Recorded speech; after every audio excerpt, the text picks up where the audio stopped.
Welcome back, everyone. This is Liz Faircloth. And this is Andressa Gidelli.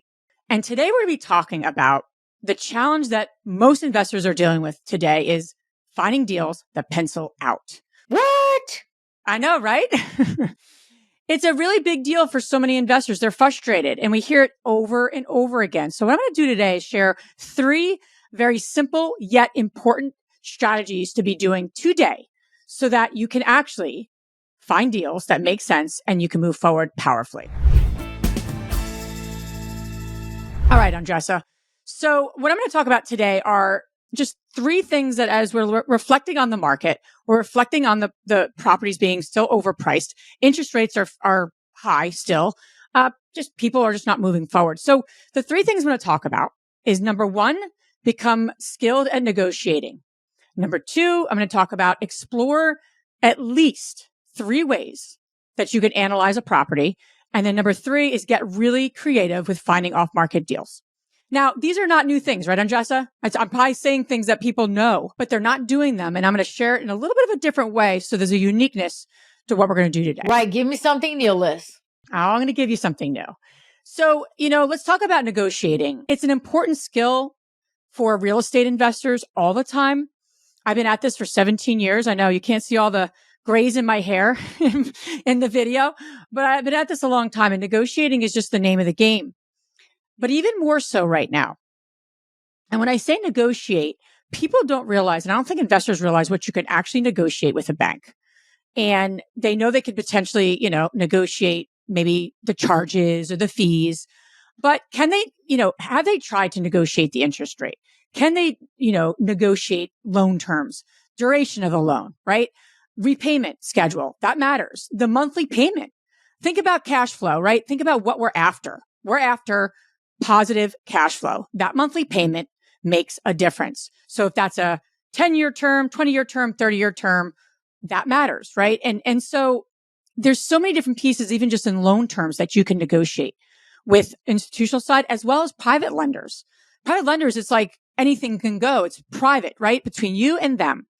I think the other piece of this is when you're negotiating, people do more talking than listening, right? And you have to ask more questions. You have to see what's important. Every bank is not the same. Every private lender is not the same. Every contractor is not the same. To assume they are would be just, you're not going to set yourself up for success in this market.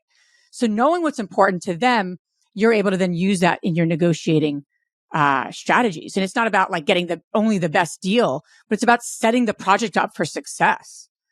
And most women don't ask for, hey, can we work on this? Can we do something here?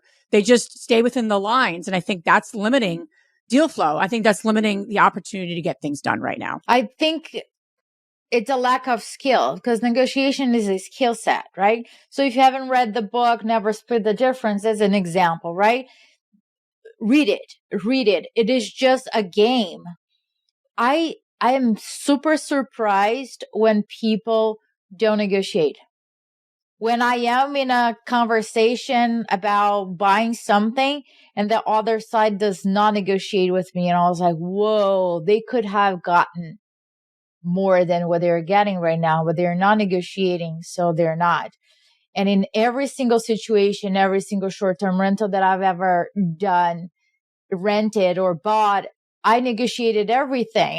It's just part of the game. I think, Liz, that a lot of people get triggered when people negotiate, right? They get mad. Oh my gosh, how disrespectful or whatever that is. No, you just don't know the rules of the game. And that's why you're getting upset. So expect to negotiate, expect to play the game.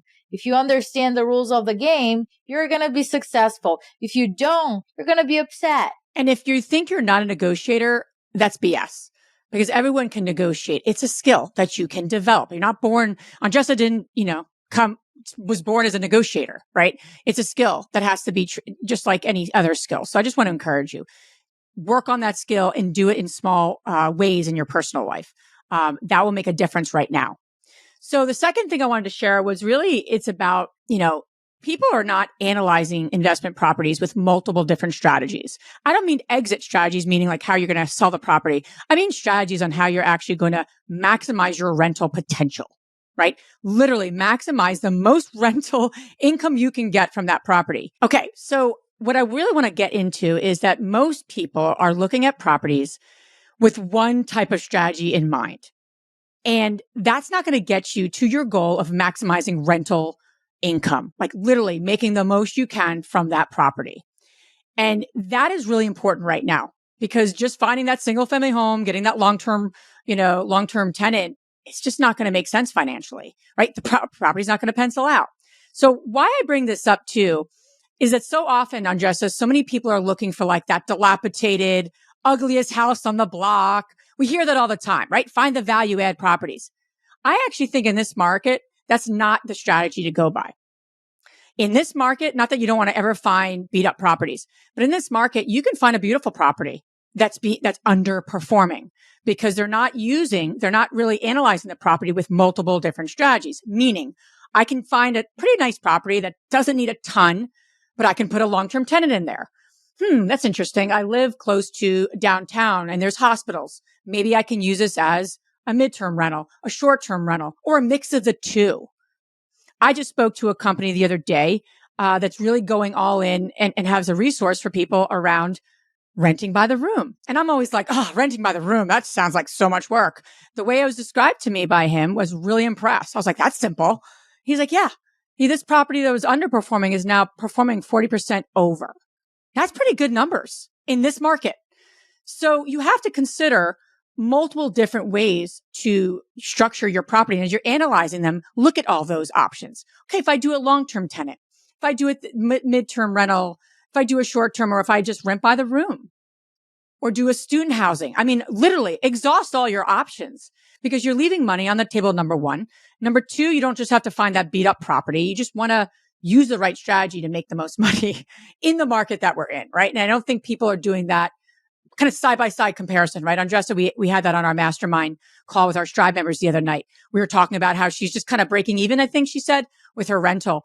We're like, oh, what do you do? So I have a long-term tenant, and then getting to know what she has actually could have probably been doing much better had it be, repositioned, if you will. Okay. So Andressa, the third strategy to employ. We always hear off-market deals.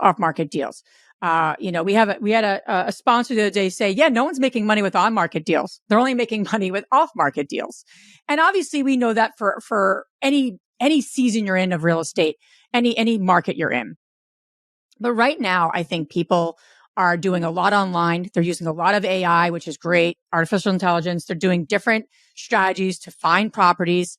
But you know what, Andressa, they're not doing? They're not doing this really important thing. What?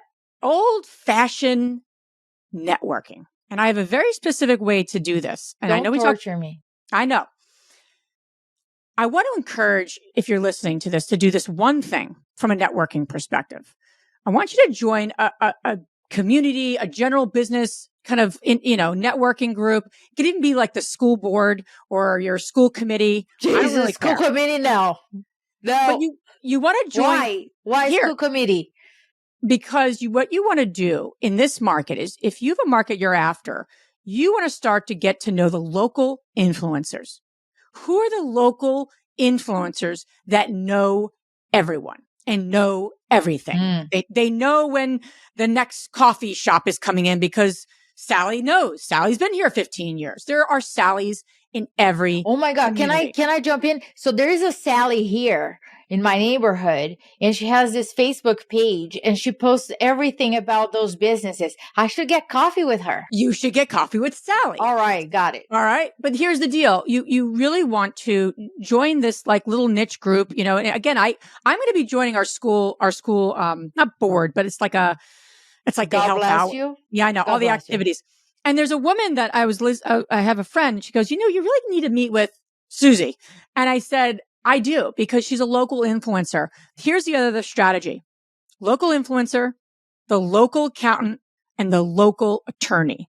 Those three people, if you have 3 coffee meetings, you will be very strategic in your networking, and they know everyone and everything in that community that you'll need to start to source off-market deals. That's hands good. down. I would be willing to meet attorneys, coffee shop. It's true because I even had our attorney. We have the attorney we've used, Andressa. Mm-hmm. He got us in touch with a foreclosure. It was one of our best flips that we did. But all the ones we did with Andressa were great. What's that? He knows everybody. He knows everybody. Yeah. It was one of our best deals. So those are the three things. Number one, just a refresh, right? Don't get frustrated that deals are penciling out. You just have to do some different things to get properties to pencil out. Number one, you have to be up your game on negotiating. If you think you're a pretty good negotiator, you need to be an excellent negotiator. If you're not negotiating, start negotiating. Number two, really go into every property as you analyze it with 3 different ways to figure out your rental income and how do you maximize the most rental income. And then number 3 is get to know 3 people in your market that you want to do deals, and you will find the off-market deals: local influencer, local accountant, local attorney. And here's the deal. If you listen to this episode up to this point, we probably either spark an idea inside your head that has nothing to do with this or is correlated.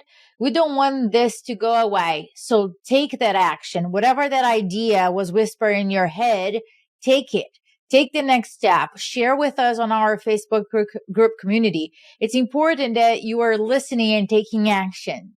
And giving back to us, say, hey, I listened to that episode where you said that, and that made me think about this, and this is the result that I got. This is why we do what we do here. So thank you so much for listening. And I thank you in advance for taking action. All right. Committed. High five. Well, high five. Me in the air here. Thank you so much. Thank you so much.